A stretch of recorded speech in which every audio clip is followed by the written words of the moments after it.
আমাদের কিছু ভাই মনে করছেন নির্বাচন এবং গণতন্ত্র আলাদা জিনিস। যেই কথাটা আমাদের শেখ মাশায়েখরা হঠাৎ করে বলা শুরু করেছে। নেতৃত্বের সিস্টেমটা এবং গণতান্ত্রিক নির্বাচনের যে সিস্টেমটা, এই দুটো একই জিনিস নাকি আলাদা। আমাদের কিছু ভাই মনে করছেন যে নির্বাচন এবং গণতন্ত্র আলাদা জিনিস। এই কথাটা কিন্তু যারা প্রচলিত রাজনীতি করেন, প্রচলিত ইসলামী রাজনীতি করেন, তারাও কিন্তু এই ধরনের কথা বলেন নাই। যেই কথাটা আমাদের শেখ মাশায়েখরা হঠাৎ করে বলা শুরু করেছে, আমরা আশ্চর্য হয়ে যাই। ইসলামী নেতৃত্বের সিস্টেমটা এবং গণতান্ত্রিক নির্বাচনের যে সিস্টেমটা, এই দুটো একই জিনিস নাকি আলাদা। প্রথম কথা হচ্ছে ইসলামী নেতৃত্বে যে বৈশিষ্ট্য, এই বৈশিষ্ট্যগুলো জানলে আমাদের বোঝা হয়ে যাবে যে গণতন্ত্র এক জিনিস না নির্বাচন আরেক জিনিস। এই দুটো পার্থক্য জিনিসটা আমরা ইনশাআল্লাহ বুঝতে পারবো। প্রথমত, ইসলামী খেলাফতের নেতৃত্বের যে স্বরূপ, প্রথম বিষয় হচ্ছে ইসলামী খেলাফতের নেতৃত্ব নিয়োগ কিভাবে হয়, একজন নেতা নিয়োগ করা হয় কিভাবে। ইসলামী খেলাফতের মধ্যে যে সিস্টেমটা রয়েছে সেটা হচ্ছে শুরা ও আমরুহুম শুরা বাইনাহুম। তোমাদের মাঝে যখন কোনো সিদ্ধান্ত তোমরা নেবে, পরস্পর পরামর্শ করে সিদ্ধান্ত গ্রহণ করবে। নেতৃত্ব যখন নির্বাচন হবে, সেটা নেতৃত্ব নির্বাচন হবে পরামর্শের মাধ্যম দিয়ে। কথায় কথায় আমরা প্রত্যেকেই রাজনীতিবিদ, একেবারে চায়ের স্টলে সবচেয়ে নিম্ন স্তরে যিনি আছেন তিনি পর্যন্ত রাজনীতি নিয়ে এমন এমন বড় বড় কথা বলেন, মনে হচ্ছে কি বলবো, বিশাল অনেক কিছু। টাকা ছাড়া কোনো নির্বাচন কোনো দেশে কখনোই হবে না। আপনাকে অবশ্যই টাকা দিয়ে হোক, আপনার প্রভাব দিয়ে হোক, যেভাবেই হোক, মানুষকে ম্যানিপুলেট করতেই হবে, মানুষকে ভুল বোঝাতেই হবে, মানুষকে আপনার পক্ষে যে কোনো মূল্যে নিয়ে আসতে হবে। এটাই হচ্ছে গণতন্ত্রের সিস্টেম। এই কারণে আল্লামা ইকবাল খুব সুন্দরভাবে অনেক আগেই বলেছেন যে গণতন্ত্র হচ্ছে এমন একটা সিস্টেম যেখানে মানুষের মাথা গণনা করা হয়, কিন্তু তার মেধাকে মূল্যায়ন করা হয় না, যাচাই করা হয় না। 2000 গাধার মেধা একটা মানুষের মেধার সমপরিমাণ হতে পারে না। মোহতারাম আহমদ মাঝে মধ্যেই বলেন, ইলিশ মাছ এবং পুঁটি মাছ, এই দুটো মাছ কি বাজারে একই দরে পাওয়া যায়? কিন্তু গণতন্ত্রে এই দুটো একই দরে বিক্রি হয়। একজন বিশ্ববিদ্যালয়ের প্রফেসরের ভোটের যেটা মূল্য, একদম রাস্তাঘাটে যিনি শুয়ে থাকেন তার ভোটেরও একই মূল্য, দুটা সমান। এই কারণে গণতন্ত্রকে মূর্খের শাসন বলেছেন। সেই সুদূর অতীতকালে গ্রিসে যারা গণতন্ত্রের সূচনা করেছিলেন তারাই বলছিলেন এটা হচ্ছে মূর্খের শাসন। এর দ্বারা কখনো সমাজে জ্ঞানী মানুষের সমাজ তৈরি হতে পারে না, কোনো সভ্য সমাজ এখান থেকে তৈরি হতে পারে না।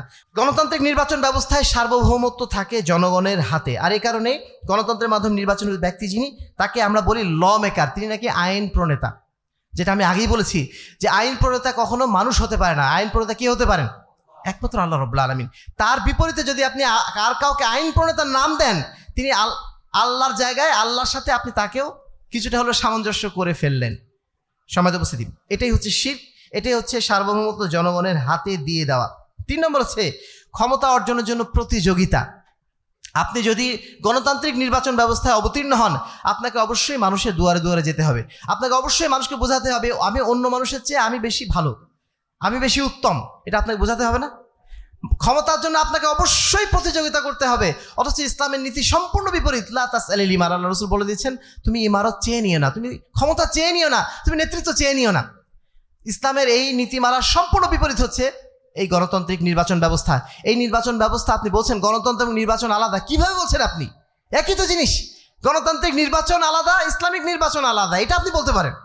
কিন্তু গণতন্ত্র এবং নির্বাচন আলাদা এটা আপনি বলতেই পারেন না, কারণ বর্তমান যে নির্বাচন, এটা গণতন্ত্রের একটা অংশ এবং এই অংশে আপনার ইসলামের কোনো জায়গা নেই। 4 নম্বর যেটা, সেটা হচ্ছে এই গণতন্ত্রের বিভক্তিটা অপরিহার্য। এই জন্য আমরা বলি বহুদলীয় গণতন্ত্র।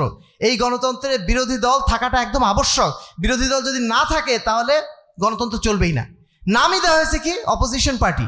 নামই দেওয়া হয়েছে কি? যে বিরোধিতা করবে। সরকার যে কোনো কাজ করতে গেলে তার বিরোধিতা করতেই হবে, এর নাম হচ্ছে অপোজিশন পার্টি। তো বিরোধী দল আপনার থাকবেই।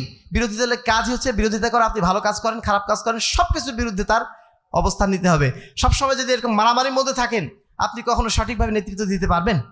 একটা অস্থিতিশীল পরিবেশ সমাজে সবসময় থাকবে। আজকে দেখছেন না কি অবস্থা? গণতন্ত্রের নাম করে আজকে বাংলাদেশে প্রতিদিন শত শত আন্দোলন, এর বিরুদ্ধে আন্দোলন, তার বিরুদ্ধে আন্দোলন, একে অপরের বিরুদ্ধে আন্দোলন করতেই আছে। এর যেন কোনো শেষ নেই, নিঃশেষ নেই। সমাজ উপস্থিতি, এই যে পরস্পর বিরোধী অবস্থান, এই যে বিভক্তি, এই বিভক্তি এটা হচ্ছে গণতন্ত্রের সৃষ্টি করা। গণতন্ত্র বলে দিয়েছে ডিভাইড অ্যান্ড রুল, ভাগ করো, শাসন করো। সর্বশেষ যে বিষয়টি, সেটি হচ্ছে আদর্শহীনতা। গণতন্ত্রের কোনো আদর্শ নেই। গণতন্ত্রের কোনো আদর্শ নেই। মানুষ যা বলবে সেটাই আদর্শ। মানুষ আজকে যদি বলে, একটু আগে বললাম মানুষ যদি আজকে বলে যে মদ হালাল হয়ে যাবে, আজকে যদি বলে মদ হারাম হয়ে যাবে। গণতন্ত্রের নিজস্ব কোনো আদর্শ নেই, এর বিপরীতে ইসলামের নিজস্ব একটা আদর্শ আছে। এই কারণে গণতন্ত্রের সাথে ইসলামের কোনো ধরনের কোনো সামঞ্জস্য, গণতান্ত্রিক নির্বাচন ব্যবস্থার সাথে ইসলামের কোনো সামঞ্জস্য কোনো অবস্থাতেই থাকার কোনো সুযোগ নেই।